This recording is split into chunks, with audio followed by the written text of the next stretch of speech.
Alô, amigos do Agronegócio, está no ar mais um Agro 360 para você. Estamos aqui no Canal Rural, Canal do Criador, no nosso canal do YouTube, em todas as plataformas de áudio. Sempre trazendo boas conversas, bons bate-papos, e hoje tem aqui um cara fenomenal, um criador de cavalos. O cara tem um projeto novo, inovador para ensinar pessoas a criar cavalos, mas acima de tudo uma história do cavalo, quarto de milha, do cavalo de vaquejada. Thiago Dantas, Aras Show, muito obrigado por ter aceitado nosso convite para estar aqui hoje. Poxa, Rafa, para mim é um prazer estar com vocês aqui. É uma felicidade muito grande. Tem um envolvimento muito grande também com o Canal Rural. Nosso leilão foi o primeiro leilão pelo lance rural no Nordeste. Olha que legal. Então a gente tem um envolvimento muito legal. Obrigado pela oportunidade de estar falando um pouquinho da nossa história e também desse novo projeto nosso. E a gente tinha aqui tava na ideia de trazer alguém para falar algo específico sobre vaquejada, contar um pouco da história da vaquejada, que é essa força enorme do Brasil hoje. Nada melhor do que o primeiro entrevistado sobre falar um pouco sobre vaquejada ser você, que tem uma enciclopédia sobre vaquejada aí, né? Na verdade, a gente teve a grata felicidade de ser o primeiro e único escritor de um livro que conta a história da vaquejada. Isso surgiu porque eu desde criança queria aprender sobre vaquejada, mas eu não sabia como. Eu ficava nas conversas ali perguntando pro meu pai, pro meu tio. Eu já sou a terceira geração de criadores de cavalos. Vamos contar né? essa história então, como é que funciona a história da família Dantas aí. Você é filho do... Sou filho do Babá. Babá Dantas. Todo mundo chama de Babá, é o apelido dele, Babá Dantas. Quando você foi me falar o nome dele, eu já nem lembro mais. Você me fala. Todo mundo conhece só como Babá. E as pessoas sabem, é irmão do Jonatas Dantas. Irmão do Jonatas, costumo brincar, no meio do cavalo é irmão próprio. Irmão próprio, de pai e mãe. E na verdade a nossa história começa com meu avô. Meu avô lá na Paraíba já corria vaquejada, já criava gado. Que ano isso? Isso, 1960. A vaquejada é muito antiga, né? A vaquejada dos primeiros registros históricos, que inclusive... Posso já te dar o livro claro. aqui? Opa, na verdade, esse livro é seu. Fiz até uma dedicatória aí pra você. Muito obrigado. E... Vamos mostrar a capa dessa aqui? Some eu da cara, que deixa só o livro, ó. Legal. Ele chama Anuário no Galope, porque na verdade o No Galope é uma ferramenta de mídias sociais que nós criamos em 2013, onde só existia divulgação de leilão por catálogo ou por folder, ou página de revista. Eu sou da época da mala direta ainda. Da mala direta, exato. Eu vou colocar de lado aqui pra gente. Fica à vontade. Em 2013, a gente cria o No Galope, certo? E é a primeira ferramenta de mídias sociais que na época era só pelo Facebook. O Instagram nem existia. Em 2014 a gente evoluiu para o Facebook. E em 2015, a gente evolui para o Instagram. E em 2015 a gente resolve lançar o primeiro livro que conta a história total da vaquejada. Os primeiros registros da vaquejada é 1880, mais ou menos. 880? É. Aonde? No Brasil? No Brasil. Na verdade, Brasil. A vaquejada é o único esporte equestre 100% brasileiro. 100% é o único esporte genuíno mesmo. Genuinamente brasileiro. Mas vamos lá, seu avô era competidor, ele era vaqueiro? Meu avô era vaqueiro. Ele correu Isso antes das pistas de areia? Não, na verdade já ali como o esporte que a gente vê hoje. O esporte foi evoluindo. Os primeiros registros de pista de areia a gente vai ter mais ou menos em 1940. Meu avô em 1950, 1960 já começa a correr vaquejada. Meu pai e meu tio crescem nisso. Pra gente não deixar de ler o livro, mas pra falar um pouquinho do que deve estar aqui, né, que eu vou ler depois com calma, a vaquejada ela nasce por uma necessidade de trabalho, né? Perfeito. Em situações de trabalho, e era no mato aquilo. Exato. Então, em 1880 a gente já tem ali registros de alguns livros dizendo, olha, em tal local fazia-se vaquejada. Provavelmente era até mais antiga, mas a gente tem que partir dos registros históricos. Então, 1880 já tem livros falando isso. E aí era uma necessidade para você poder domar o boi para curar ele. Então aqui a gente tá falando com o público agro, boi tem bicheira, boi tem berne, o boi às vezes se machuca e você precisa curar ele. E eu costumo dizer, naquela época não tinha WhatsApp. O cara do Sul não falava com o cara do Nordeste. Então cada um foi criando a sua própria... Pra explicar como é que tava a como tendência tava sendo. Olha, como é que você segura o boi aí? Como você doma o boi aí? Não tinha isso. Então, cada um foi criando a sua realidade conforme a necessidade. No Sul, Sudeste, Centro-Oeste, o pessoal laçava. No Nordeste, puxava pelo rabo, derrubava o boi, o vaqueiro pulava em cima e ali curava o boi. E aí começaram os duelos, né? Peraí, meu vaqueiro, vamos supor que nós dois fôssemos dois fazendeiros da época. Distintos. Então eu tinha o meu vaqueiro, que eu achava que era bom, e você achava que o seu vaqueiro também era bom. A gente começava a duelar. Não, o meu é melhor do que o seu. Não, o meu é melhor. Então tá, então vamos tirar a prova? Solta os bois aí na Caatinga, no semiárido mesmo, que são aquelas imagens que a gente vê mais antigas do cara com tudo cheio de couro, um gibão de couro, chapéu de couro montado no cavalo. E quem conseguir domar o boi primeiro é o vencedor. Então, sei lá, a gente apostava 10 novilhas. Se eu ganhasse, se o meu vaqueiro ganhasse, eu ganhava suas 10 novilhas, ou vice-versa. Assim é a história, a transição entre a necessidade rural de domar um boi para virar um esporte. E aí começaram as festas, juntaram 10, 15 fazendeiros, fizeram festas maiores, até que chegou hoje na principal festa do Nordeste. Agora, você não acha, isso me veio na cabeça agora, que essa tendência do vaqueiro do Nordeste não usar o laço como usava aqui no Sul, não era por causa até da vegetação? Porque você não consegue girar um laço no meio daquela caatinga toda. Provavelmente. Então, acho que provavelmente teria que ser na mão. Muito né? provavelmente, porque aí a gente tá no semiárido, né? No então, semiárido, é uma mata muito fechada e seca, onde realmente você não vai conseguir laçar. Diferente dos grandes campos e vales que a gente tem aqui na região sudeste, centro-oeste, né? No sul e tal. Então, por exemplo, nos Estados Unidos, eles, né, onde saiu aquela modalidade bulldog, né, que Sim. pega pelo chifre, aquilo não teve originalidade. Teve a prova aqui depois, né, coisa de 20 anos pra cá, mas aqui não era tradição pra gente. Lá descia-se no chifre pra pegar o boi. Olha, eu nem sabia disso. Descia no chifre, inclusive a prova, ela se desce pela direita e lá começou pela esquerda. Pra quem vai lá no Stock Yards, ali em Fort Worth, você vê que tem uma imagem lá do cara quebrando um boi no chifre. E tá fazendo. Quando eu vi a primeira vez, eu falei, esse cara tá ao contrário. Não, é que o esporte nasceu assim. Olha aí. O esporte nasceu pelo lado esquerdo, o cara dobrava o boi pelo lado esquerdo. E também necessidade. Por uma necessidade de trabalho. E eu tô comparando muito a vaquejada agora com o bulldog, porque é a mesma necessidade. Talvez sem laço na mão, sem nada, ele tinha que fazer uma. De alguma maneira eu tenho que domar ele, né? Eu tenho que controlar ele, mobilizar ele. E aí nasce a vaquejada. E aí nasce a vaquejada. E desses pequenos circuitos ainda aconteciam nessa caatinga, como você disse, desse duelo entre dois? Até 1940, os registros dizem que realmente era na caatinga. Porém, após isso, já começa a ter um volume maior e aí criam as pistas de areia. Que isso vem evoluindo, né? Ano a ano, inclusive no próprio livro a gente chama de anuário, porque é contado ano a ano essa evolução. E aí, em 1970, aí já começam provas maiores, que premiam com, em primeiro lugar, uma moto, depois um carro. E aí, hoje em dia, a gente tem premiações de R$1 milhão em uma única vaquejada. A BQM, eu fui eleito em 2021 conselheiro da BQM, e agora, em 2022, em novembro, nós fizemos uma prova com R$1 milhão garantido. Se tivesse uma pessoa inscrita ou milhares de pessoas inscritas, a premiação era garantida R$1 milhão. Independente do número de inscrições, R$1 milhão de prêmio. Foi o maior evento, foi o Campeonato Nacional Ipoto Futuro. Onde foi? Da BQM na Vaquejada, lá em Lagarto, no Aras Fábio José, que hoje é o grande centro equestre da vaquejada, uma pista coberta. Seu Geraldo Magela realmente é um projeto totalmente privado, mas que ele tem um amor enorme pela vaquejada. E a gente gosta tanto de vaquejada, de cavalo, de bater papo, que a gente já fugiu do assunto aqui. Então vamos voltar lá. Bom, seu pai vaqueiro, criava cavalos de vaquejada, já tinha aquela... Mas era uma tropa que não era quarto de milha na época ainda, né? Era o quê? Na verdade, meu pai paraibano vem para São Paulo para tentar a vida, como a maioria dos nordestinos. Seu pai veio para cá para... Meu pai fez 18 anos, em alguns dias depois... Independente do cavalo, de qualquer coisa, ele veio para cá. Independente do cavalo. Meu avô teve algumas dificuldades financeiras, a situação atrapalhou um pouquinho, ele veio tentar a vida em São Paulo. Tem uma vida sofrida que eu tenho muito orgulho de contar. Tem gente que às vezes esconde, né? O momento da dor, trazendo para a questão bíblica o momento do deserto. Só mostra as coisas boas, mas eu tenho um orgulho muito grande da história da minha família toda. Então ele vem, começa a ganhar um dinheirinho e aí já começa a querer cavalo, porque é a raiz dele. É o que ele sempre teve, né? Sempre gostou. E aí começa a ter uma equipe de vaquejada. Então, desde que eu sou muito criancinha, ele tem equipe de vaquejada.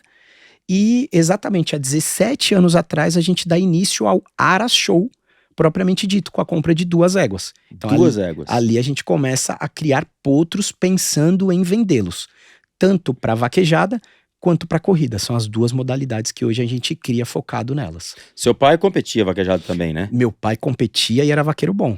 Ele era vaqueiro bom porque na época não tinha essa separação entre o profissional e o amador. Era todo mundo junto. E ele cansou de ganhar premiações no meio dos vaqueiros bons. Até que idade ele competiu? Meu pai competiu até seus 40 anos, mais ou menos, 40 e poucos anos de idade. Mas se marcar Hoje hoje ele ainda... tem 62. Mas se ele montar num cavalo, capaz dele dar algum trabalho pra alguém, né? Dá um trabalhinho. Tem os dedos quebrados, né? Você sabe que o pessoal da vaquejada tem isso, porque acaba tendo fratura, mas ele dá um trabalhinho. E assim, ele é conhecido como um grande conhecedor de cavalos. Então assim, meu pai teve mais de 10 cavalos muito bons e vendidos por alta quantia, que ele comprou potrinho, escolheu, pediu para um domador domar, mas ele sempre vai dando direcionamento. Quem trabalhou com ele fala, ele conhece mais do que muito domador. Agora, ele veio pra cá, né, que você contou essa história dele parar lá, ele parou com a atividade da vaquejada e veio aqui ganhar a vida, foi pro ramo da construção civil, né? Na verdade, de materiais elétricos. Materiais elétricos. Tá Exato. dentro da distribuição de materiais elétricos, enfim, exato. mas ele veio pra cá e parou, aí zerou o cavalo, ou não, ele sempre teve um envolvimento? Não, zerou totalmente, ele não tinha condições financeiras. Meu pai veio realmente para poder morar num cortiço e tentar a vida mesmo em São Paulo. Então, e aí quando ele começou a ganhar um dinheirinho, primeiro recurso que ele teve, comprou um cavalo. E aí, dali já começou com um criatório específico para produzir animais e levar para linhagem de vaquejada. Na verdade era uma equipe, ele tinha animais que ele comprava e domava para colocar para correr vaquejada, a questão do esporte mesmo. E aí há 17 anos atrás, em 2007, ele realmente começa o criatório Ara Show. E aí eu começo a participar mais ativamente, porque eu sou alérgico, não só a cavalos, eu tenho alergia a várias coisas, mas por ironia do destino, eu costumo dizer, acho que eu gosto mais do que muita gente gosta de cavalo, porque eu não posso e quero ter convívio. E eu não posso chegar perto de cavalo. Verdade, cara. Se eu chego perto, Rafa, sabe uma gripe muito, muito forte? Faz ela vezes 2. É como eu fico. Coriza muito forte, o olho lacrimeja, espirro demais, dá coceira aqui na glote. Meu Deus. É feio. E é cutânea também. Então, se eu encostar, fico todo pipocado. E coça muito. E aí, como com é que isso... você trabalha com isso, cara? Então, aí tem a questão. Porque qual é a grande questão? Como eu não posso montar, como eu não posso praticar o esporte, eu me foquei totalmente na questão genética. Evolução genética, entender o que tá dando certo e poder colocar isso no nosso Aras. E aí vem a ideia desse projeto novo aí que já a gente vai contar. Que é um curso onde eu conto toda essa minha bagagem de 3 gerações e mais especificamente a minha bagagem mesmo, porque eu foquei totalmente nesse conhecimento de como fazer um Aras dar certo. Então, porque essa bagagem que você tem é algo fundamental que a gente tem que colocar aqui para a hora que a gente falar realmente desse curso. Porque, como eu estava dizendo ali, lá atrás não era cavalo de raça Quarde-Milha. O Quarde-Milha entrou na vaquejada, é coisa... A BQM de uns 25 anos pra cá, 30 anos pra máximo cá. de 30 deve ser, né? Mais ou menos isso. Onde entrou realmente, que deu essa evolução tão grande pro esporte, tanto pro esporte quanto pra raça, né? Perfeito. Acho que foi uma via de mão dupla ali, onde foi uma evolução muito bacana pra todo mundo. E você conseguiu acompanhar isso aí, nessa história toda, através da sua família, do seu avô, seu pai, ver esse crescimento todo, né? A bagagem que eu tinha antes era de ver as pessoas montarem a parte da doma, mas não existia a questão da evolução genética na vaquejada. Como você bem disse, de 25, 30 anos pra cá isso aconteceu.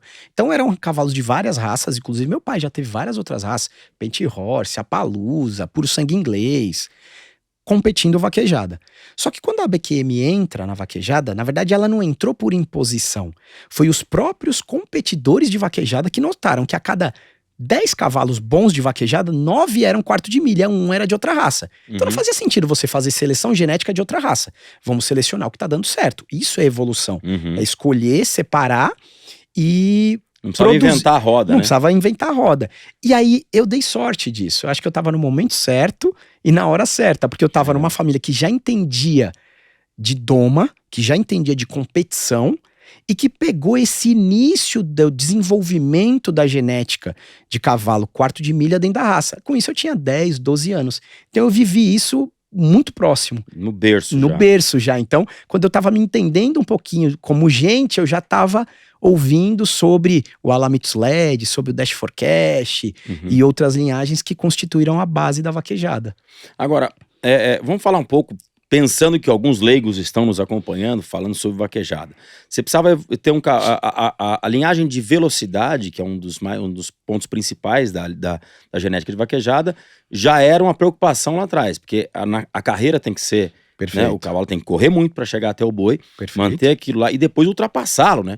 Então, quer dizer, a base era a velocidade, não é isso? Exato. Como foi lá atrás, né? Essa seleção dos vaqueiros começaram a se profissionalizar, seu avô, seu pai lá competindo no Nordeste. Onde ia buscar isso aí? Vinha pra cá, pegava esses cavalos ingleses, talvez da corrida? Como é que era isso pra buscar esses bichos diferentes? Sabe o êxodo rural, que dizem que todo mundo sai da zona rural e vai pra cidade? Sei. Era um movimento muito parecido, só que de cavalos. Na verdade, só que os cavalos vinham dos grandes centros, São Paulo, às vezes da região ali do centro-oeste, e iam pro Nordeste. Mas que raça? Todas as raças. Então, na verdade, o que o cara queria? Ele queria um cavalo grande, com porte. O nordestino e o pessoal da vaquejada sempre gostou de cavalo de ossatura boa e bons cascos. Então era isso que eles olhavam. Cavalo grande, forte, bom de osso e bom de casco. Qual é a genética? Não sei. Ninguém tinha nem ideia. E aí começaram alguns misticismos, né? Que a vaquejada tem. Se o cavalo tem o pé esquerdo banco, é bom. Se tem a frente aberta, é melhor ainda. Se tem 2 sinais ou 3. E aí o pessoal começou a ter misticismo. Essa do pé esquerdo, quando eu vi a primeira vez, eu falei, vou levar essa comigo. O pessoal é místico, mas... o pé esquerdo branco. Por exemplo, a gente é o proprietário do Holland Easy. O melhor filho do Holland Easy em vaquejada, que é um cavalo que fez história e continua fazendo, chama-se Holland Jack. Ele tem o pé direito branco. Então ele quebra, cai por terra. Puxa, vou esse vender então o meu do misticismo. pé esquerdo branco. Mas aí começaram isso, porque você não tinha uma seleção genética. Você tinha que se apegar a algo. O ser humano é assim. Ele quer se apegar a algo para ele ter até argumento de venda. Então, quando você não tem uma genética para poder ser trabalhada, você vai trabalhar em cima de hipóteses. E aí ficou isso. Então, cavalo grande, forte, ossatura boa e bons cascos. Ficou assim durante muito tempo. E aí dentro disso, começaram a entender que o quarto de milha, os cavalos quarto de milha estavam se destacando. Por quê? Porque eles têm, por mais que seja a linhagem de corrida, eles são cavalos muito mais fáceis de aprender certas coisas. Não é à toa que é chamado o cavalo mais versátil do mundo. A versatilidade vem do quê? Da facilidade dele aprender. Se não tivesse facilidade, ele não seria versátil, ele serviria só para uma coisa. Então, mesmo sendo da linhagem de corrida, ele tem essa facilidade de aprender e tem essa característica, é um cavalo rápido e com explosão, porque na vaquejada não basta ser rápido, porque ser rápido, existem outras raças que também são rápidas, mas ele tem uma explosão muito grande. Sempre que alguém que não é do meio do cavalo me pergunta, fala, como é o quarto de milha? Eu falo, sabe o Usain Bolt? É isso, curta distância, explosão, muito forte e aguenta, e tem uma velocidade muito grande. Então o cavalo quarto de milha é assim e por isso ele hoje é a base do cavalo de vaquejada. E outra coisa, os vaqueiros também, eles são pessoas, são atletas hoje, né? Sim. O bom, né? Às vezes eu tenho que tomar cuidado no que fala, que os cortes as pessoas aproveitam pra polemizar. Mas os bons vaqueiros, aqueles que têm excelência nos resultados, eles têm que viver como atletas realmente, né? Sim. Com cuidados muito criteriosos para poder ter sucesso. Na verdade, tudo que você quer fazer de maneira correta, tudo que você quer ter realmente um bom desempenho, você tem que focar. Então, jogadores de futebol, quando não se dedicam ao seu corpo, porque ele trabalha com o corpo, ele acaba tendo uma aposentadoria muito mais rápida. Você pega um Cristiano Ronaldo, o cara tá com 40 anos, eu acho, e tá voando. Então é mais ou menos isso. Pro vaqueiro não é diferente. Existem vaqueiros que se dedicam e realmente eles se destacam dentro do esporte. Os outros que não se dedicam tanto, eles têm que contar muito com a qualidade. Mas se você só tiver qualidade e não tiver preparo, chega um momento que você não evolui mais. É assim também na vaquejada. Então ele tem sim hoje que se preparar fisicamente, mentalmente, dormir bem, não ficar mais esse negócio de ficar acabou essa época de tá no forró tal. O cara hoje é regrado, porque aquilo ali virou uma profissão que realmente movimenta altas quantias. Para você ter uma ideia, a vaquejada hoje, a estimativa dela é que seja 800 milhões por ano. Só da vaquejada. Só vaquejada. O PIB do cavalo é 30 bi. 30 bi. Certo? A vaquejada é 800 milhões. Olha isso. Essa é uma estimativa que gira entre premiações de vaquejada, os leilões e venda também, né, ali de insumos para o cavalo de vaquejada. Não, é um universo maravilhoso. Então, o vaqueiro tem que se preparar. E aí, a boiada usada na vaquejada, ela tem padrões diferentes de tamanho de acordo com a categoria ou não? Sim. Tem até a feminina, que hoje tá uma coisa maravilhosa, né? Eu Exato. vejo as mulheres fazendo vaquejada, me encanta. E tá crescendo, tá? Tá. Tem muita mulher fazendo vaquejada e mulher boa. Antes tudo no início, você ainda não tem as pessoas que se destacam, né? Mas hoje tem grandes vaqueiras e que hoje, inclusive, são blogueiras. Porque elas chamam tanta atenção pela sua facilidade, pela sua desenvoltura dentro da pista, que o pessoal começa a seguir a mulherada para aprender sobre vaquejada e também sobre o lifestyle dela, como é o dia a dia dela. Depois você vai me passar, vamos trazer uma vaqueira aqui. Vamos combinar trazer uma vaqueira pra... Você é o elo de vocês aí com a galera da vaquejada, tô à disposição. Mas tava falando da boiada, essa questão dos tamanhos do gado e tudo mais, e a preocupação, né, que hoje todo mundo quer ficar falando da gente ter os cuidados aí, que a gente sempre teve, mas as preocupações hoje que a vaquejada tem, quais são? Em relação aos bons tratos, ao cuidado com os animais, principalmente com os animais, com os bois. Perfeito. Na verdade, como você bem disse, cada categoria tem o seu tamanho de boi. Então, um vaqueiro amador não corre no mesmo boi de um profissional, assim como também as mulheres não. E hoje é uma preocupação muito grande mesmo. Inclusive no próprio Canal Rural, na época que tiveram aí alguns problemas, né, algumas dificuldades, que depois foi solucionado através de uma PEC muito bem feita, muito bem elaborada, dando garantias, não só para o competidor, mas principalmente para o animal, do bem-estar animal. Eu participei de alguns programas no Canal Rural, falando sobre este assunto. E lá a gente sempre bateu nessa tecla e hoje é uma realidade. O que a gente falava 7, 10 anos atrás, hoje, graças a Deus, é uma realidade. Existe a ABVAC, que é a Associação Brasileira de Vaquejada, que em parceria, sempre de mãos dadas com a ABQM, que é a Associação Brasileira dos Criadores de Quarto de Milha, desenvolveram um regulamento todo pautado em estudos. Isso é muito importante falar, não foi pautado em achismo. Porque o achismo, ele tem uma linha muito tênue. Eu acho que é legal a sua camisa e você não gosta da minha. Quem tá certo? Não sei. Vamos estudar. Então, aqui no caso da vaquejada, foi feito... 2 mais 2 não se discute. 2 mais 2 não se discute. Foram feitos estudos por CRMV, então, Conselhos Regionais de Medicina Veterinária. A Universidade Federal do Pernambuco fez estudos com os bois e os cavalos, medindo as enzimas CK e o cortisol, que são os seus, para o ser vivo em geral, né, seja o cavalo, seja o boi, seja até nós humanos, que medem os níveis de estresse. Então quer dizer, se esse cavalo, esse animal, esse boi está sendo submetido a um estresse, vamos saber se realmente ele está sendo submetido ao estresse, porque estão dizendo. E não teve nenhuma mudança significativa em mais de 1.000 bois analisados. E aí você vai dizer, mas ele cai no chão, certo? Então pode ser que ele tenha uma fratura. Legal, vamos fazer raio-x desses bois, desses animais. Nenhum também teve nenhum comprometimento. Então foi baseado em estudos que foi montado um regulamento hoje que dá toda a proteção do animal. E aqui fica uma questão. Se você hoje faz uma vaquejada sem a chancela da ABVAC, porque existe uma chancela para fazer o evento, você está fazendo um evento ilegal. E aí sim você vai ter problemas. Entendeu? Isso é fascinante. Isso é maravilhoso. Isso acho o ponto de entrada para tudo. Para quando se fala nessas proteções ambientais e tudo, eu acho que quando você tem um selo, né, aprovando, eu acho que isso aí é uma porta de entrada fascinante para poder fazer as coisas certas. Exato, porque aí você tem a certeza que o que está sendo aplicado ali é exatamente o que foi comprovado através de estudos. Fazendo daquela maneira, não tem problema para ninguém. Aí foi criado também o protetor de rabo. Protetor de rabo, exatamente, porque hoje a pessoa não puxa mais o rabo do animal. Ela puxa um protetor de neoprene, que está ali no rabo, e isso não faz não prejudica de maneira alguma o rabo do boi. Perfeito. E aí, só seguir esse E aí agora, por isso que a vaquejada tem crescido tanto, porque hoje você tem um esporte que está dentro de uma PEC, um projeto de emenda de Constituição. Inclusive, esse livro que eu te dei foi entregue para todos os senadores e deputados na época, para eles entenderem, se aprofundarem na vaquejada, para poderem votar a PEC dos esportes equestres, que foi... Olha a importância, cara. Isso é... Que ano você escreveu esse livro? Foi em 2015 que a gente escreveu e isso foi entregue, a gente, na época foram exemplares, aí acabou, e a gente rodou mais alguns para poder entregar exclusivamente para eles. Foi 2015 que deu aquela polêmica toda, todo mundo foi para Brasília, Foi né? 2016. Foi 2016. Pra você ver como... Eu sou um cara muito temente a Deus, eu acho que Deus nunca faz nada de maneira errada.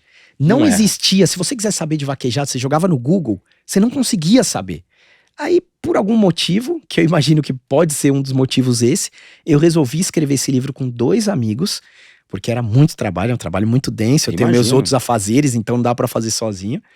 E aí, em 2015 eu escrevi esse livro, e em 2016 ele ajuda as pessoas entenderem a relevância da vaquejada pro Nordeste em relação à questão de empregos, em questão a relação dos maus tratos, que dizem que hoje na verdade são bons tratos, Uhum. né, dos animais. O bem-estar, né, que fala tanto. O bem-estar, tá tudo nesse livro que o pessoal pôde ler lá em Brasília e tomar a sua decisão de votar com muita clareza e com muita confiança. Então, porque 2016, eu acho que me confundi, achei que era 15, mas 2016 foi, acho que, uma página muito importante para a equinocultura no Brasil, Muito. né? Até mesmo para os outros esportes que envolvendo os animais, que os questionamentos sempre estão aí. Aliás, estou falando disso toda vez aqui, né? Mas foi um momento muito importante para a gente mostrar realmente para as pessoas, né? Tem muita gente que não quer ver, não tem problema, segue sua vida aí, mas Sim. eu acho que foi muito importante aquela união toda, e foi muito fundamental a presença do Nordeste naquilo lá, né, cara?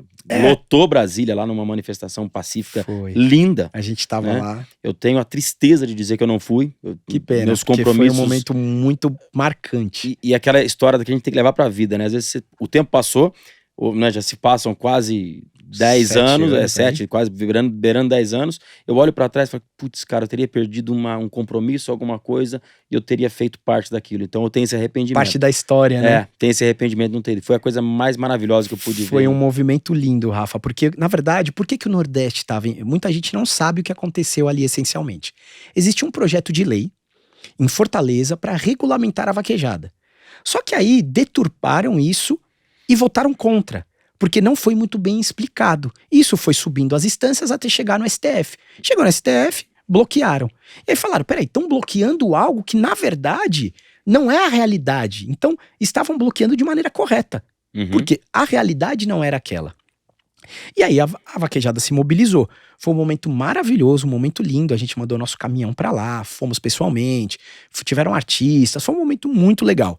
E foi a manifestação, pelo menos quando eu estive lá, andei de táxi, fui no restaurante, falaram, meu, que manifestação pacífica.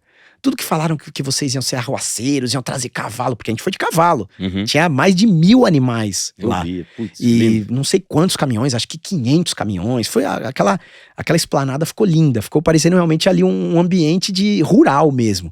E depois foi tudo limpo, porque você sabe, o cavalo pode estercar o que for. Foi tudo limpo, os animais tinham água para beber, foi tudo muito bem planejado. E aí a gente conseguiu, a partir dali, conseguir mostrar a nossa realidade, porque é o que eu falei, você sai do achismo, né? Quando Perfeito. você fica na linha do achismo, é o que eu falei, é muito tênue. E ali você conseguiu mostrar a realidade do produtor rural, mais especificamente a vaquejada, porque o problema começou ali. Só que todo mundo notou que todo mundo do cavalo e dos esportes em geral estão envolvidos, porque a gente sempre fica... Quando você tem a oportunidade de explicar, a pessoa entende. Só que quando a pessoa vem com um pré-conceito, ela já vem com a opinião dela formada. E aí fica difícil de você poder mostrar isso. E ali foi o início realmente de uma nova trajetória da equinocultura brasileira. Isso é fascinante, porque hoje os resultados que a raça vem colhendo bons frutos, né? Não só a raça Cardemilha, mas todas as provas equestres, em Exato. qualquer modalidade, qualquer raça, eu acho que é fundamental. E todos os esportes equestres estão amparados nessa PEC. Tudo começou por esse movimento da vaquejada, mas lá estão todos os esportes equestres amparados e garantidos que, sim, é patrimônio cultural e imaterial do Brasil o esporte equestre. Cavalo montado é algo do nosso cotidiano, é algo da nossa realidade brasileira. A equinocultura é muito, como você falou aqui, 30 bi de movimentação financeira. Isso aí é o quê? É maior do que muito produto do agronegócio. Acho que é maior que a laranja, não é? Eu não tenho certeza. Olha, mas eu não vou fazer um comparativo com o agronegócio, mas eu tenho um aqui que espanta muita gente. É maior do que a indústria automobilística. Em volume de dinheiro? Não, é em questão de empregabilidade. De empregos, Então, assim, porque não é você tem carro de R$1 milhão, né? Então, tá certo. em volume de dinheiro, não. Mas em volume de geração de empregos, desde o cara desde o casqueador até a pessoa lá do chão de fábrica, que trabalha numa fábrica de ração. Já vi que vocês chamaram aqui pessoal da Vetinil. Então, empresas também desse tipo. E também o cara que monta, que doma o cavalo. é um número de empregos maior do que a cadeia da indústria automobilística. É E impressionante. não é maior isso. só o dobro, né? Diz que é maior 4 ou 5 vezes mais. Eu não sei te precisar. Mas é bem exatamente, grande. mas é muito maior. É bem grande, porque envolve muita gente. Você vê o setor de selaria no Brasil, você já viu a qualidade das celas que estão sendo produzidas aqui? Tem vários Exporta, né? fabricantes O aí, Brasil isso. hoje é celeiro, mas não celeiro de selaria, É. né? É um celeiro de exportação, não só de animais, mas de insumos e também de mão de obra, né? A gente Exato. tem mão de obra, às vezes, saindo do Brasil, indo para os Estados Unidos, que é o berço da raça quardimilha, para montar cavalo lá, para Exato. domar cavalo lá. Exatamente. E a selaria, eu tenho conhecimento aí de uns caras que estão mandando muita cela para os Estados Unidos, né? E lá onde é o berço, como você falou aqui, né? Lá que nasceu a verdadeira cela quarto de milha, que a gente usa tanto aqui, vem de lá. E hoje estão mandando celas de altíssima qualidade para lá. Para você ver a evolução, né? É. Onde era o berço passou a ser fornecedor. Quer dizer, o berço começou a comprar do seu subsidiário, né? É. Da sua filial, de onde as coisas estão crescendo. A vaquejada, ela tem só no Brasil? Ou ela tem alguns outros países que também participam? Sim, a vaquejada ela tem em toda a América Latina, mais especificamente na Venezuela, na Colômbia, Nas mesmas regras na que a gente tem aqui? Bolívia, no México também tem. A variação de regras é um pouco pequena, porque às vezes alguém veio para o Brasil, a gente não sabe dizer exatamente como foi esse movimento, Uhum. mas alguém veio para o Brasil e provavelmente levou para lá e deve ter feito alguma adaptação, e ela é chamado de cóleo, porque é uma outra língua, a língua espanhola, então eles chamam de cóleo. Inclusive no próprio livro a gente também fala um pouquinho sobre o cóleo, que é a vaquejada fora do Brasil, e lá eles têm algumas diferenças. Às vezes eles derrubam o boi, envolvendo ele, o rabo do boi envolvendo no braço, na perna. Existe outro que o vaqueiro aqui no Brasil, ele agarra no pescoço do boi, puxa do cavalo e puxa o rabo do boi, perfeito? Lá eles têm uma outra modalidade que é muito parecida, que ele se pendura pro outro, então ele tá montando aqui, ele se pendura de lado, segura com as duas mãos, solta a rédea e acaba puxando com as duas mãos o rabo do boi. Então você vê que são pequenas variações, mas que a base é a vaquejada. Então o cóleo é praticado, e assim, o cóleo é muito forte, tá? Muito forte nesses lugares também. E o que eu acho tão bacana da vaquejada é o fato de ser um esporte genuinamente brasileiro e talvez por um período na minha cabeça eu achava que a vaquejada lá atrás estaria diminuindo. Mas não, tá vindo uma geração nova aí e a criançada vem crescendo e levando pra frente isso. Esse segmento levando pra frente é maravilhoso, é importantíssimo pra qualquer esporte. Sim, com certeza. Na verdade, a evolução, né, dessa molecada que a gente chama, né, porque eu já não sou mais tão moleque assim, já tô passando dessa fase.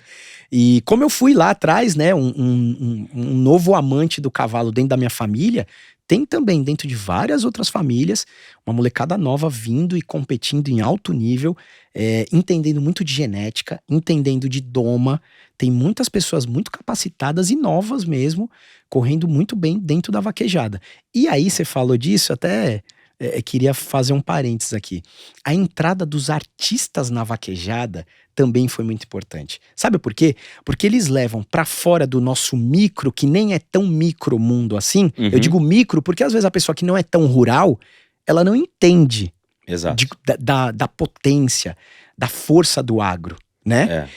O cara urbano não entende, mas aí quando ele vê Mano Walter, Wesley Safadão, Cacá Diniz e Simone, Tiro Lipa, isso eu tô falando do pessoal que tá entrando na vaquejada, né? E aí tem os outros cantores também de vaquejada. Se eu ficar aqui, eu vou ficar meia hora. Tarcísio do Acordeon e vários outros amigos que a gente tem aí do meio. Entrando na vaquejada, eles levam pra fora do público, tanto nordestino quanto agro, a nossa realidade. E isso faz muita gente despertar e falar, ué, esse cara tá criando cavalo? Deve ser legal, faz sentido, pode dar dinheiro. Eu costumo dizer, o hobby do cavalo, se ele for bem feito, é o único hobby, Rafa, e aí você vai me corrigir se eu estiver errado, que você entende muito do agronegócio também. É um dos poucos hobbies que você tem condições de poder equilibrar as contas e ganhar dinheiro. Porque, o cara que gosta de lancha, ele sabe que ele vai comprar uma lancha e vai perder dinheiro quando ele for vender. Não tem jeito, ele vai ter prazer, vai ser super legal. Uma lancha na marina você vai pagar de acordo com quantos pés ela tem. Exato. O cavalo pode ser grande ou pequeno. Ele só tem 4 pés, né? Só tem 4 pés, não muda o valor da cocheira. Exato. O cara que gosta de jet ski, o cara que gosta de competição de carro, automobilismo. E aí vamos trazer mais coisas do cotidiano. O cara que gosta de jogar bola. Uhum. Ele tem que comprar uma chuteira, ter uma bola e alugar uma quadra. Ele vai ter prazer, mas ele vai ter gasto. Qual é a chance que ele tem financeiramente de ter retorno? Nenhuma. Não. Ele vai ter só o prazer. Perfeito? Você Beach concorda tênis, comigo? que tá na moda Beach agora. tênis. Ele tem um baita de um prazer, mas ele tem um grande investimento e sem chance de retorno financeiro, eu tô falando. Eu não tô colocando aqui em questão do retorno do prazer, tá? O cavalo não. Você compra uma égua de 50, 100 mil, compra um sêmen, e aí você faz um potrinho, aí daquele potrinho você tem uns gastos com ele ali da manutenção dele mensal, depois você vende esse potrinho por 30 mil, 50 mil.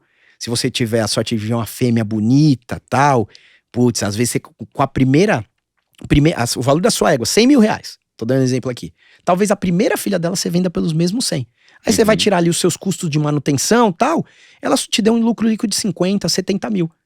Então é um hobby que, se for bem feito e bem planejado, você tem condições de ter um retorno financeiro. Vamos falar desse curso aí que você tá lançando. Isso daqui já, inclusive, tá dentro do curso. Tá dentro do curso, tô vendo, ele tá partindo pro curso. Mas, cara, uma história maravilhosa que você tá contando pra mim aqui, a gente vai... Só antes de mais nada, eu preciso entregar o boné. Você me deu o seu livro, eu fiquei tão emocionado com o livro que eu não te dei o boné. Boné Poxa, do Agro obrigado. 360. Obrigado. Vou usar muito, pode ter certeza. De azul aqui ele vai ficar meio esbranquiçado, depois eu quero outro. Não, vai trocando. Vem pra cá, que, pelo que eu tô vendo, vai ter muito assunto pra gente conversar pra frente. Então a porta tá aberta desde já. Obrigado mesmo. Tiagão, com toda essa história que você tá falando, sobre a história da vaquejada, que...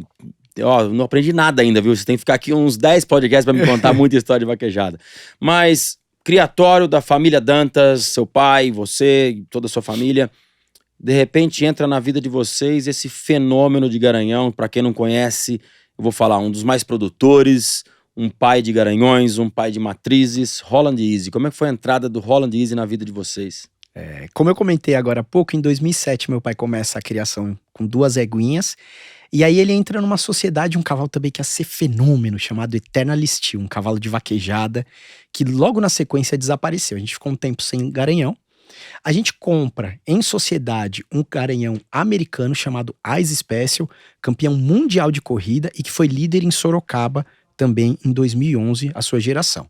Uhum. E aí a gente tá andando ali com alguns parceiros nessa sociedade do Ice Special, o cavalo indo muito bem, mas aí acontece esse marco na nossa vida. O Ice Special, ele corria vaquejada? Não, na verdade o Ice Special é campeão mundial de corrida. Tá. Não, qual que você falou que foi o primeiro que faleceu? Eternal Steel. O Eternal Steel, perdão. Eternal Steel. Esse corria vaquejada. Corria vaquejada, super campeão. Uhum. E aí o Eternal Steel, a gente compra com alguns amigos também para poder diluir o investimento. O Aras ainda era pequeno, então a gente não podia investir no Garanhão sozinho. E aí a gente entra na sociedade do Eternal Steel. O cavalo fica com a gente pouquíssimo tempo, eu não lembro de dizer, mas menos de um ano. E o cavalo morre. E não deixa sêmen congelado. A gente, na época, isso há 15, 20 anos atrás quase, ninguém se preocupava muito com isso. Uhum. E hoje ele é um dos cavalos mais produtores de vaquejada. Então era um investimento que ia dar muito certo. Uhum. Mas Deus quis assim, né? E a gente só tem a aceitar. E aí ficamos um tempo sem Garanhão. E como a gente criava vaquejada e também estava inserido ali na corrida no Jockey Club de Sorocaba, surgiu a oportunidade de importar ao Brasil, em definitivo, o Ice Special, que é um cavalo campeão mundial de corrida, campeão do All American Futurist, que é a principal prova de corrida do 4 de milha do mundo, e que já tinha vindo ao Brasil em uma única temporada, e este cavalo tinha se tornado líder de geração. Seus filhos foram os maiores ganhadores daquele ano em Sorocaba. Compramos o cavalo em sociedade e aí trouxemos o cavalo, começamos a reproduzir com ele. Só que 2 anos depois do projeto do Ice Special, acontece esse marco na nossa vida. O senhor Wellington, que é o antigo dono, que assim, eu tenho uma reverência muito grande a ele, pelo que ele fez não só com Holland Easy, mas pela equinocultura mesmo nacional. Foi quem fez toda a história do Holland Easy. A gente hoje desfruta de algo que o senhor Wellington fez, porque a gente tem que dar realmente glória a quem merece, né? E o senhor Wellington fez um trabalho majestoso com o Holland Easy e a gente compra ele com 23 anos de idade. Nossa, com 23 já. O senhor Wellington era um apaixonado, um amante da velocidade, e aí ele acaba liquidando o seu criatório, porque ele já estava muito senhor. Hoje o senhor Wellington já faleceu. E na época ele vendeu tudo e ficou só com o cavalo. Vendeu todas as éguas. O seu Wellington, ele tinha direcionado só pra corrida ou já tinha mandado pra vaquejada? Já só pra corrida. Até então, só o Holland Easy era só corrida. Pra você ter uma ideia, o senhor Wellington compra o Holland Easy nos Estados Unidos assim que ele termina a sua campanha em pistas, com 3 anos de idade. Traz pro Brasil pra ser o seu garanhão.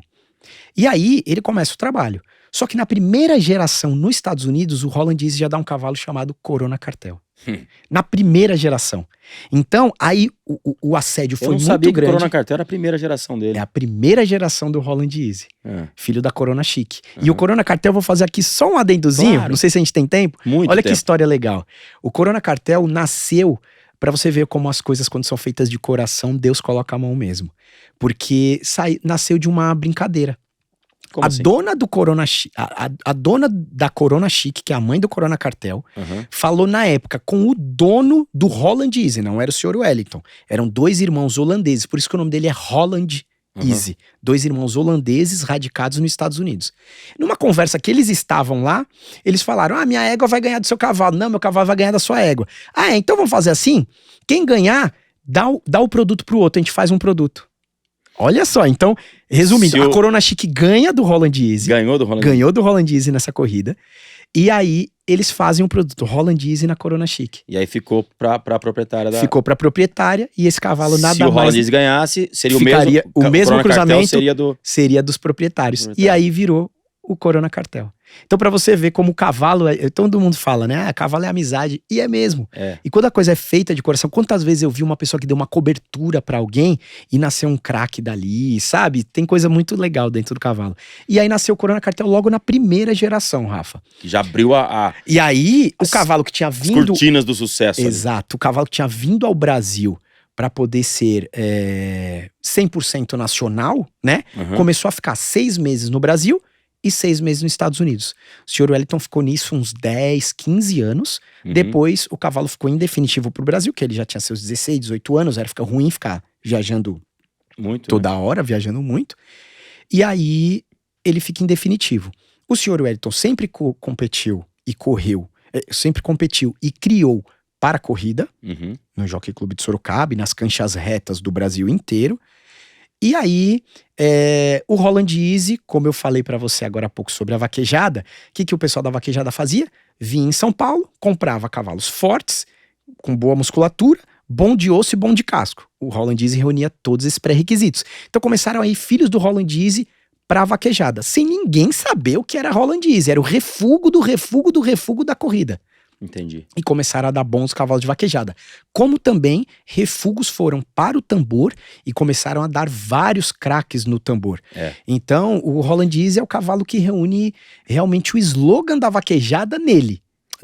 Do quarto de milha nele. O cavalo versátil. Versátil, Campeão, ele é campeão de corrida, produtor de diversos campeões de corrida, porque a gente fala do Corona Cartel, mas ele tem cavalos, ele é produtor de 12 milhões nos Estados Unidos em corrida. E aí veio pro Brasil, foi líder de geração em vários anos na corrida e começou a dar vários filhos em vaquejada e em tambor também. Aí o senhor Wellington começa a ficar um pouco doente, resolve liquidar o Aras e fica com o Holland Easy, que era o xodó dele.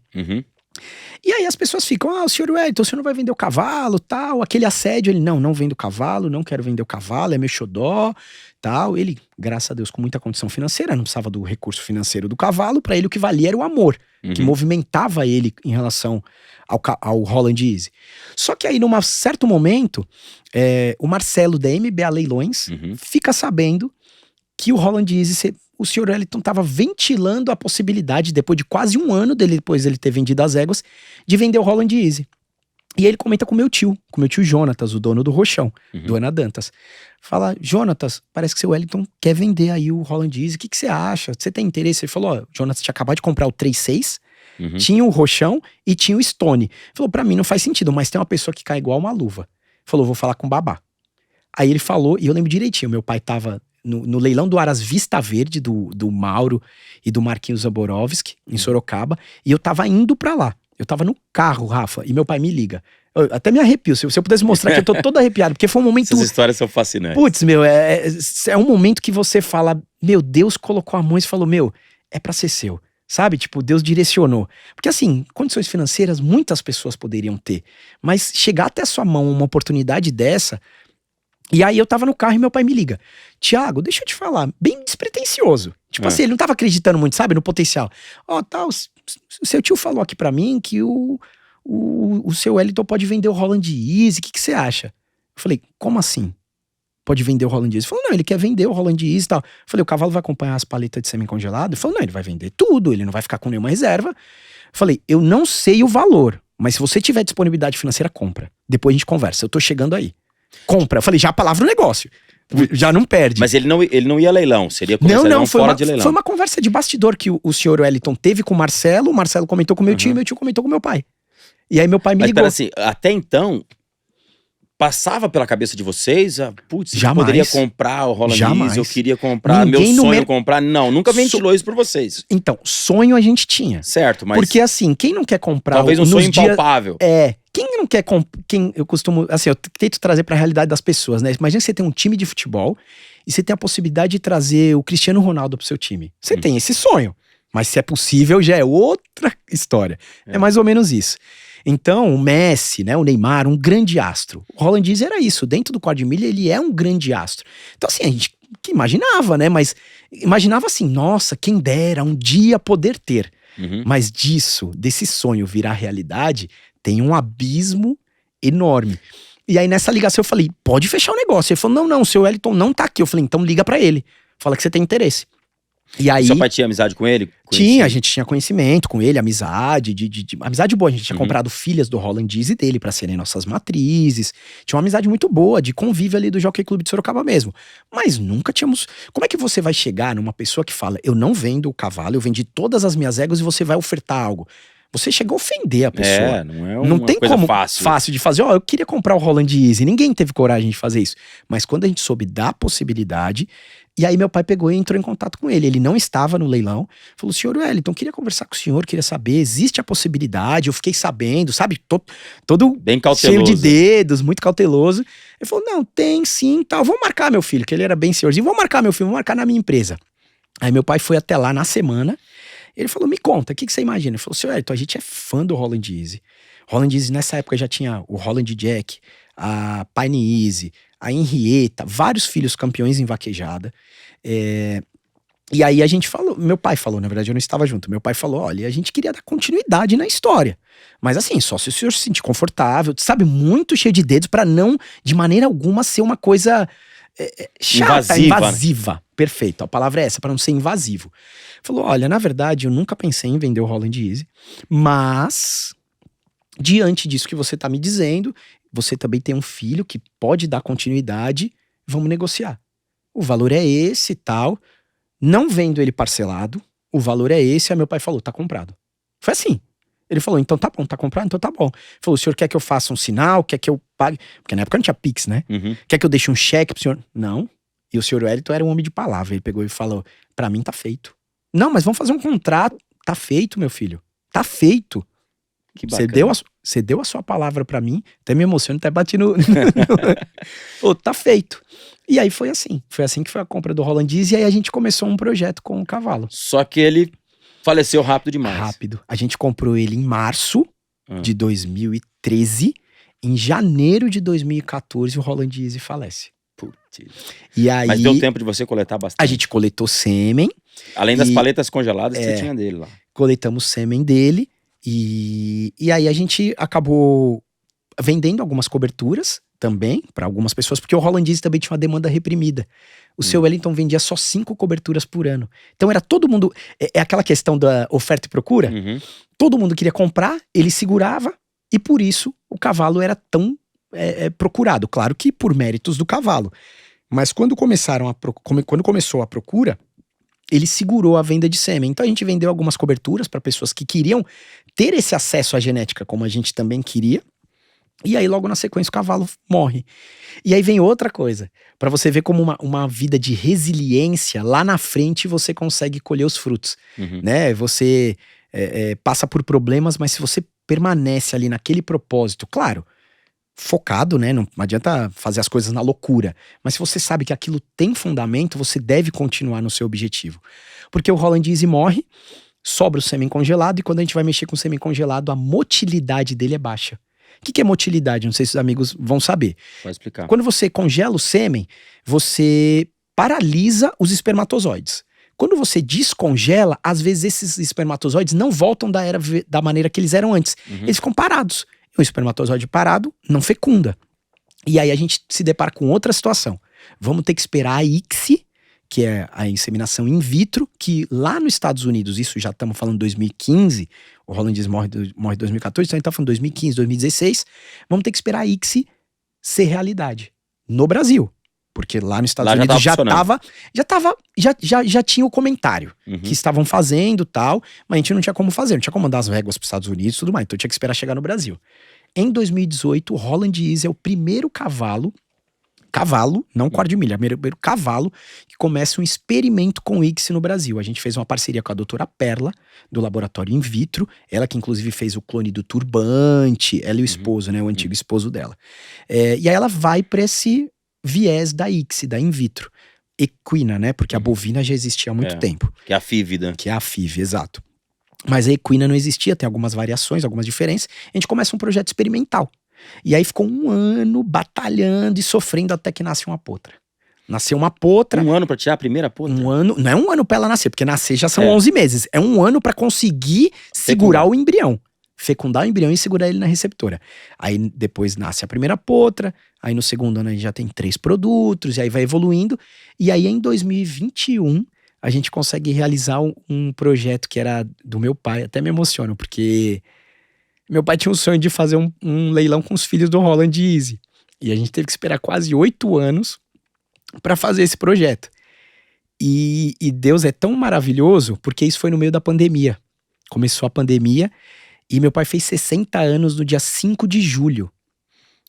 E meu pai é um cara muito introspectivo, eu sou falastrão demais, já deu pra perceber, meu pai é na dele. E eu quero dar um presente pro meu pai. Minha mãe fez 60 anos, eu consegui realizar um sonho dela. E eu quero fazer algo diferente pro meu pai nos 60 anos dele. E aí eu tinha planejado de fazer uma festa surpresa no Aras. Eu falei, eu vou reunir as pessoas que ele gosta no Aras, porque viagem pro meu pai nunca saiu do Brasil. Meu pai é São Paulo, Nordeste pra ver vaquejada. Eu falei, então eu vou fazer uma festa, um churrascão que ele gosta, aqui no Aras com as pessoas que ele gosta. Então a gente entra no meio da pandemia. 5 de julho de 2020, desculpa, 21 não, desculpa. De 2020, tudo fechado. Não dá pra fazer. Só que olha como são as coisas. Nosso leilão era 5 de setembro de 2020. Exatamente 60 dias após o meu pai fazer 60 anos, a gente consegue realizar o maior sonho da vida dele no meio do cavalo, que era fazer um leilão só com os filhos do Holland Easy. E a gente conseguiu fazer nisso uma festa também. Então a festa de aniversário dele foi dentro do leilão. Então por isso que a gente fala, às vezes a gente planeja as coisas, mas Deus tem algo muito maior pra gente. Exatamente. E a gente não tem noção. Porque 60 dias após ele fazer 60 anos, nós fizemos 2 festas. O aniversário dele e também o leilão com 11 filhos do Holland Easy, que é essa primeira geração de ICSI feita do Holland Easy. E de lá pra cá a gente tem feito em média 20, 25 produtos por ano do Holland Easy. Só em éguas pontuais. Só em éguas pontuais. A gente fez algumas parcerias com éguas muito conhecidas do mercado. Isso deu uma grande repercussão. E aí, hoje a gente usa essencialmente na nossa tropa. Inclusive, hoje, que a gente está passando aqui, o podcast, hoje é o nosso leilão também com 13 filhos do Holland Easy. O leilão de 2023 é hoje. Dia 21, da gravação. No dia da... Na verdade, no dia que vai passar, né? Já viu a programação? Já vi a programação e o Thiagão falou pra mim. Então, hoje, dia... Que vai ser, na verdade, hoje a gente tá gravando. Mas no dia que tá passando... pode falar como foi hoje, que perfeito. Dia? 21 de abril é o nosso leilão do Holland Easy, com 13 filhos do Holland Easy, e a primeira geração focada 100% em mães de vaquejada, que é também uma evolução do projeto. Lá a gente fez com as éguas que deu, porque as éguas que tinham disponíveis, e agora, como a ICSI andou, a gente conseguiu selecionar a dedos filhas de cavalos muito importantes para fazer produtos do Holland Easy nessas éguas, e vamos ofertar 13 filhos. Inclusive, a primeira filha do Holland Easy, Rosília, do mundo. Nossa. Vai ser ofertada no nosso leilão. Thiago, Eu vendo você se emocionar aqui, me emocionei junto. E eu sou um cara meio bem sensível. Eu sou molão. Falou de amigo e de família. E cavalo? Cavalo. Aí você pega, cara, e eu fico imaginando. E as pessoas acham que quem cria cavalo é um bando de magnata milionário e que explora o cavalo, sei lá. Tô generalizando o pensamento de alguns. Aí quando eu vejo você emocionar, me emociono também, porque é o seguinte, cara. O cavalo, ele entra dentro da nossa família, da nossa alma, de uma maneira tão maravilhosa. E você contando do Roland Easy aqui, era como se eu estivesse falando do meu filho que tá aqui atrás, que é nosso, cara. O cavalo, quando você tem essa paixão, é uma coisa inexplicável. Se você for traduzir aqui, o que representa o Roland Easy pra você, o que você me diria? Olha, eu diria que, pra mim, depois de Deus, primeiro Deus, Claro. da minha família e dos meus amigos, o Roland Easy e o cavalo como um todo é o mais importante da minha vida. Porque eu desde criança, meus pais são separados, eu tinha 3 anos de idade quando eles se separaram. Quando eu já tinha uns 7, 8, eu falava pro meu pai. Não era meu pai que ia... Todo pai vai buscar o filho a cada 15 dias, né? Pra ficar... Eu que ligava. Mãe, liga pro meu pai, eu quero ir com meu pai pro sítio. Na verdade não era Aras ainda, era só um sítio. Quero ir com meu pai pro sítio. E eu queria estar com ele. Então hoje, eu tenho certeza absoluta que o que me aproxima muito do meu pai é a criação de cavalos. Hoje eu tenho a minha empresa, ele tem a empresa dele, eu tenho a minha família, sou recente pai. Então a gente começa, né, a se distanciar. Você vai sentir isso com seu filho também. Em algum momento ele começa a ter ali o caminho dele a trilhar. Mas o que converge, o que nos une muito é o cavalo. Não tenho dúvidas disso. É maravilhoso. Esse sentimento é fantástico. Né? Nossa, é de emocionar realmente. E eu vejo cada entrevistado, quando a gente fala muito sobre cavalo aqui, e é muito bacana ver esse envolvimento que as pessoas têm pelo amor ao cavalo, a paixão, né? E o respeito, acima de tudo, né? Eu amo muito o cavalo. Tanto é, como eu comentei agora há pouco, né? Como eu não pude montar, eu não queria ficar fora disso. Porque isso desde é uma coisa criança que mais me impressionou, cara. Porque você pensa que um cara que não pode montar, ele vai buscar outros esportes. Você não, você entrou mais ainda de cabeça. É isso, por isso que eu brinco. Quando alguém fala, mas você é alérgico a cavalo, eu falo, assim, claro que eu não tô desmerecendo ninguém, já é o meu jeito, eu sou meio brincalhão e tal. Eu falo, eu gosto mais do que você. Porque você pode. E eu que não posso e tô também. Então o que acontece? Eu já fiz todo tipo de tratamento que você imaginar. Todo tipo. Não deu certo. Pontualmente resolvia, 6 meses e voltava. Então eu falei, eu já entendi que Deus não quer que eu monte. Certo? Deve ter um propósito nisso, mas eu quero continuar no meio do cavalo. E aí eu comecei a me focar muito nessa questão de gestão de aras, evolução genética, entender de cruzamento, entender do que os esportes ensinam, aí não só a vaquejada, mas qual é o biotipo que um esporte, o que o cara do laço quer, o que o cara do tambor imagina num cavalo, o que o cara do hipismo procura num cavalo, o cara da vaquejada. E aí eu comecei a tentar me aprofundar mais nisso, entendeu? Porque aí isso eu consigo estar por trás das câmeras, né? Se a gente puder falar assim, trazendo aqui pro podcast, eu tô meio que por trás das câmeras. Porque o cara tá competindo, a gente tem vaqueiro competindo, eu tenho um primo que compete, meu pai, eu não competi. Então deixa eu entender, deixa eu ver de que maneira eu posso ajudar o Aras aqui. Agora, todo esse conhecimento que vem de base, família, amor, tudo isso a gente falou disso tudo aqui. Até falar um pouco de genética, mas como é que você conseguiu bolar hoje esse curso que você tem para ensinar a criar, vamos falar no portuguesão, claro, ensinar a criar cavalo para ganhar dinheiro, seria isso? É isso, exatamente isso. Na verdade, o curso chama Criando com Thiago Dantas. A foto, um curso online. É um curso online. A foto, inclusive, é uma foto minha com o Roland Easy, que tinha que ter ele ali. E aí, de onde veio esse projeto? Primeiro, foi a união de 2 situações. Um amigo meu que já mexe com cursos online, já tem esse direcionamento, fez rádio e TV, ele falou, você conhece tanta gente no meio, eu ouço assim, eu não sou muito do meio, mas eu sempre ouço você, o que você fala faz sentido, as pessoas elogiarem, por que você não lança um curso explicando como você conseguiu ter estes resultados que você tem hoje no Aras? Eu falei, faz sentido, mas sinceramente não dei muita bola. Honestamente, falei, não quero isso, tal. Igual eu falei, eu sempre fico meio que nos bastidores, assim. Então, não dei muita bola. E aí, depois, ele já falou isso pra mim há alguns anos. E aí, depois eu comecei a analisar. Tem muitos amigos meus que se tornaram amigos depois que eu comecei a dar dicas na criação. Então, eu vou dar um exemplo aqui. O Paulo Fara. Ele é presidente, já foi presidente da BQM, da Fazenda Caruana, irmãozão meu. A gente tem Fiz um leilão dele, bom, o programa agora, semana passada, fiz um leilão de potros iniciados dele. Olha aí.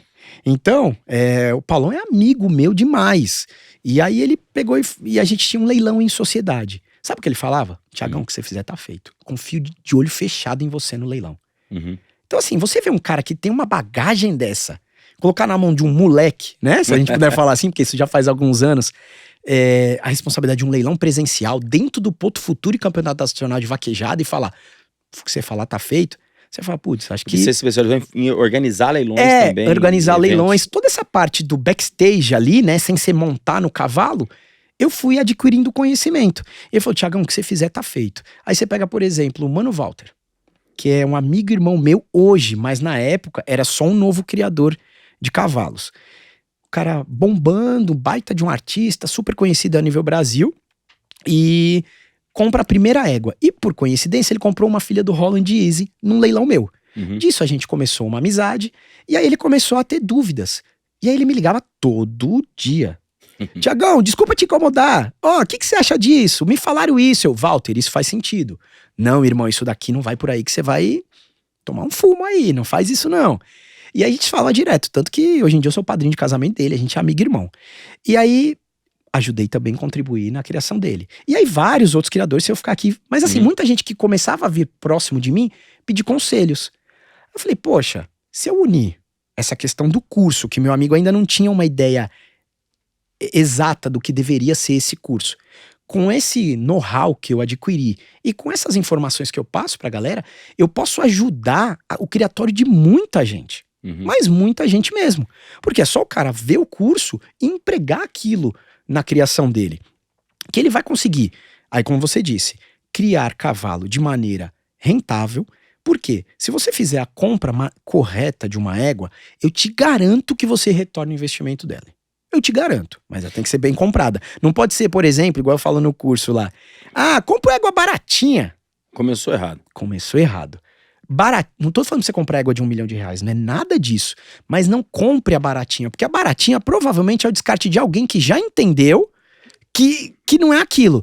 Lembre, eu estou te falando se você quer fazer uma criação para ganhar dinheiro. Uma criação para equilibrar as contas. Se você quer criar cavalo só por criar, para ter um produto ali nascendo, para ter o prazer de ter um potrinho, show de bola, a égua baratinha é o melhor caminho.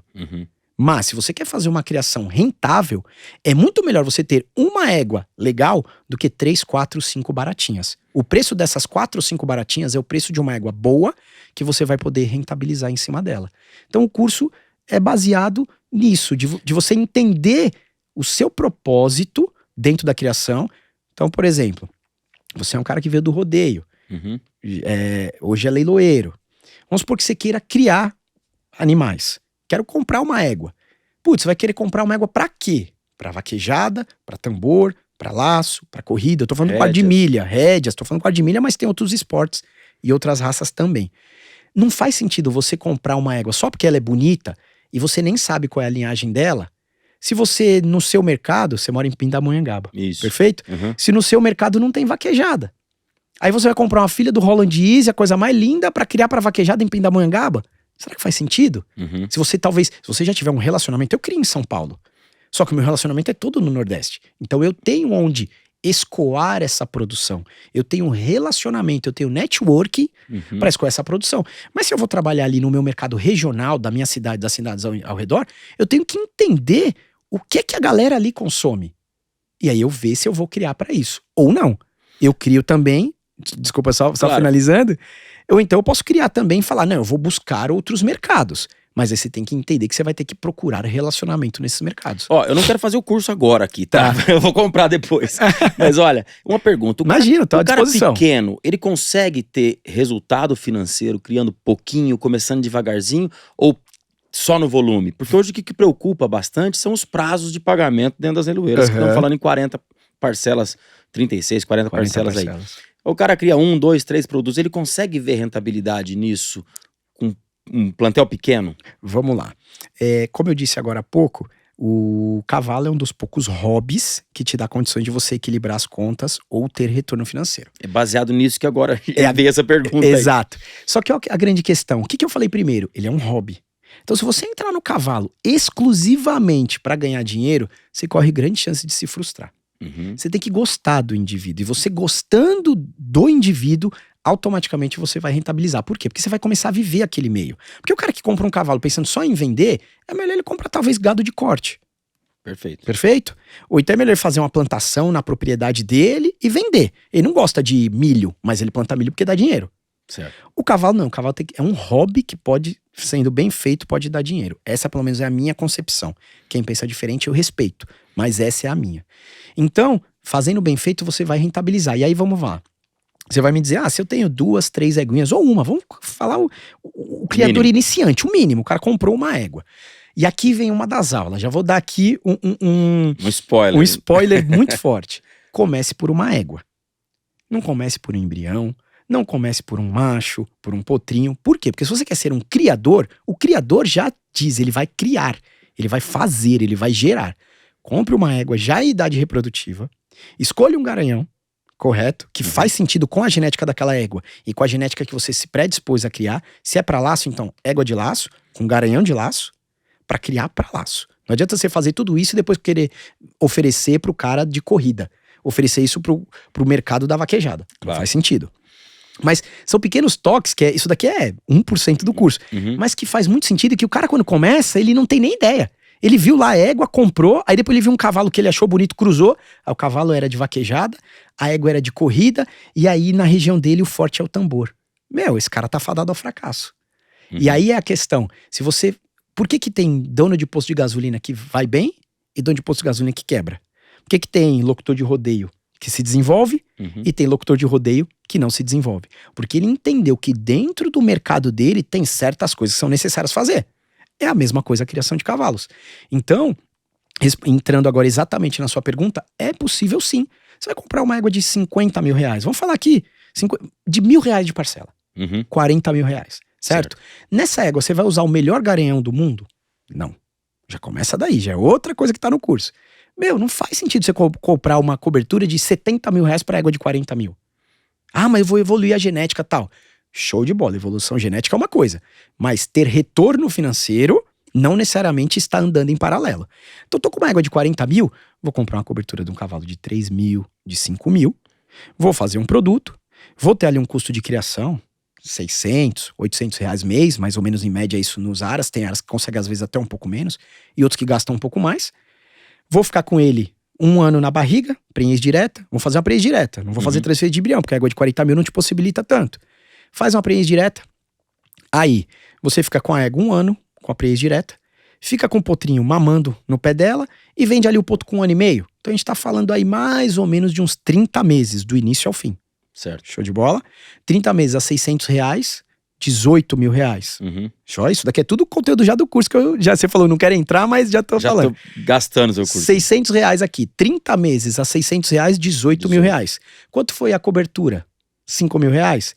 23 mil reais. Se nascer uma fêmea bonita de um cavalo de cobertura de 5 mil reais, numa égua de 40 mil reais, você consegue vender ela hoje? Se é leiloeiro, você sabe me dizer. Por 600 reais de parcela? Vende fácil. Vende, não vende? Fêmea, bonita, bem tratada, facilmente. Porque com 600 reais dá pra dar um trato bom pra um cavalo. Né? Você vai conseguir equilibrar ali. Então, 40 vezes 600, 24 mil. Isso. Qual foi seu custo aqui? 23. Certo. Certo? Então você já começou a equilibrar as contas. Nasceu um machinho, o machinho não é muito bonito, porque a gente tem que contar com a natureza também, não tem certeza. Vendeu o Matheus por 15, 18. Opa, cheguei próximo de equilibrar a conta e vou pro ano que vem. Porque em algum momento essa égua vai te dar uma fêmea muito bonita. E aí você vai vender essa fêmea por 1.000 de parcela. Por 800 de parcela. Com esse mesmo custo fixo de 600 reais mês. Então você vê que o custo fixo, ele é linear. O que é variável aqui é o preço de venda do produto. A pior situação é um animal não tão bonito, um animal não tão bem criado. Com algum defeito. Com algum defeito, né? A gente tem a variação da natureza, tem que contar, né? Com a ajuda de Deus, né? Para as coisas irem bem. Mas você tem que ser resiliente. Lembra que eu te falei? Que a gente ficou 7 anos para poder fazer o projeto do meu pai? E hoje o Roland Easy faz média de mais de 200 mil reais nos seus produtos. É a média. A gente vende ponta de 350. Macho de 150. Então, se você compra uma eguinha de 1.000, dá pra fazer. Mas tem que fazer bem feito. Se não souber fazer, vai tomar na cabeça. Entendeu? E a- E aí a pessoa vai colocar a culpa, sabe em quem? No cavalo. Não pode. Cavalo é ruim. Só que, você não é obrigado a saber. Minha opinião é assim, né, Rafa? Não sei se você Uhum. concorda. A pessoa não é obrigada a saber daquilo, mas é obrigação dela querer aprender. A gente não Perfeito. sabe com conhecimento, a gente não nasce com conhecimento. Claro. Mas se a gente quer entrar num segmento, entrar num setor, a gente tem que procurar esse conhecimento. Uhum. E aí é isso que esse curso traz. Ele traz, são mais de 15 aulas, e aulas que vão direto na sua dor. Então assim, não é que a gente sabe que hoje as coisas são muito dinâmicas, então eu não vou criar uma aula de 2 horas, encher linguiça, para realmente 15 ou 20 minutos dela mudar a sua vida. Eu vou logo nesses 15 ou 20 minutos que podem mudar a sua vida. É mais ou menos essa conversa aqui. Tenho certeza que só por aqui, muita gente que tá vendo vai falar: nossa, o que ele falou aí faz sentido, nunca tinha pensado assim. Então você vai direto na dor, e aí a dor vale fazer prenhez direta ou vale fazer transferência de embrião? Qual é a égua que vale a pena isso? Eu tenho uma aula matemática que eu faço contas e te falo, igual eu te mostrei aqui, 18 mil reais é o seu custo de criação de prenhez direta. Qual é o de transferência de embrião? Opa, vamos calcular. Uhum. Opa, você vai conseguir vender seu produto acima disso? Vai. Então vale a pena fazer transferência de embrião. Se você não vai, faz prenhez direta. Porque a grande questão é, às vezes você vende muito bem um animal no Aras. Aí vamos já pensar num projeto um pouco maior. A pessoa faz 10 potrinhos por ano. Ele vende uma fêmea de 100 mil reais. Nossa, estourei. Só que aí os outros erros que ele teve dos outros produtos que estão nascidos comem o lucro dessa fêmea de 100 mil. A fêmea de 100 mil te deixou 50 mil de lucro. Só que vários outros te comeram 10, 10, 10, que aí você não vê o dinheiro sobrar. E tem Entendeu? uma instrução para adequar tudo isso? Tem no curso, a gente tem aula de prenhez direta ou transferência de embrião. A gente tem curso sobre, se você tem um cavalo atleta, qual é o momento de você lançar ele como garanhão? Porque o cara às vezes tem um cavalo ganhando e ele já acha que o cavalo dele é o melhor do Pronto, mundo. já é o meu garanhão. Não é isso? Será que é o momento? Outra coisa, cobertura avulsa, cota de cobertura ou garanhão próprio. Qual é o cenário dentro da sua criação que é o melhor de você ter isso? Será que logo no início é melhor eu ter o meu próprio garanhão? Porque é mais barato, porque eu vou comprar E um essas cavalo? regras são para todas as raças, qualquer que você quiser. É porque pensa comigo, se você vai criar cavalo de hipismo, certo? Cavalo de hipismo, você comprou uma égua. Vale a pena você ter um garanhão? Já te antecipo que não. Mas tem gente que já quer ter o seu próprio garanhão, porque o ápice de um Aras é o garanhão. Porque o Aras Show hoje se tornou tão conhecido porque nós somos donos do Holland Easy. Só que, lembra que eu te falei que nós ficamos um período sem garanhões? Uhum, Lembra que eu te falei que eu investi num outro cavalo e quando surgiu a oportunidade do Holland Easy eu fui nele? certo. Então você tem que notar quando é o momento de você fazer isso. Porque senão, realmente, a E isso conta... você ensina no curso. Eu ensino no curso. Agora, tem muita gente que, né, essas fofoquinhas que a gente ouve nos bastidores, Sim. que para fechar a conta você tem que ter um extraordinário garanhão, senão você não consegue fechar as contas só não tendo o seu próprio garanhão. Isso é verdade ou é mito? Na verdade, um extraordinário garanhão, ele vai te deixar muito recurso financeiro de 2 maneiras. A primeira, com a venda de coberturas, porque é um dinheiro livre. Você tá vendendo sêmen, você não tem gasto para aquilo. Uhum. O cavalo ejaculou, você vendeu o sêmen por 5 mil, 7 mil, 10 mil reais, 100 mil reais, que é o caso, por exemplo, do Holland Easy, a última venda que a gente fez dele. Uhum. Então, realmente, deixa muito recurso, porque é um dinheiro que você não tem gasto. E com a venda dos produtos, porque se você está vendendo cobertura num valor bom, automaticamente a produção dele é valorizada, perfeito? Então você vai vender. Só que isso não é realidade 100%. Existem outras maneiras de você conseguir equilibrar as suas contas e também ganhar dinheiro. Porque vamos lá, Sem depender de um garanhão. sem depender de um garanhão. Qual é o garanhão do momento hoje? Vou dar um exemplo aqui. Vou falar do Holland Easy, não vou falar de outros cavalos, É. certo? No Holland Easy, a gente em 2021 fizemos o leilão de 15 anos do Aras Show, certo? A gente tinha uma procura muito grande por coberturas e a gente já não estava mais vendendo coberturas dele. Resolvemos vender 15 coberturas a 100 mil reais cada. Preço fixo. Preço fixo. Uhum. Não é batida do martelo nem nada. Na verdade, o Holland Easy em 2015, quando ele morreu, a gente vendeu uma única na batida do martelo e deu 100 mil reais. Foi o recorde da raça na época. Uhum. E aí, depois disso, Rafa, a gente manteve esse preço, mas não vendemos. Então a gente já sabia que Tava balizado já. estava balizado. Então vamos ao mercado. No leilão de 15 anos, 15 coberturas do nosso maior astro.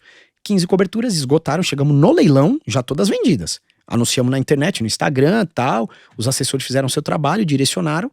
Chegamos com as 15 vendidas. Legal, a 100 mil reais. Aí você vai dizer, pô, o cara comprou 100 mil reais, uma cobertura, meu, que loucura. vale a pena ele usar na eguia de 40 mil que eu dei o exemplo agora? Não.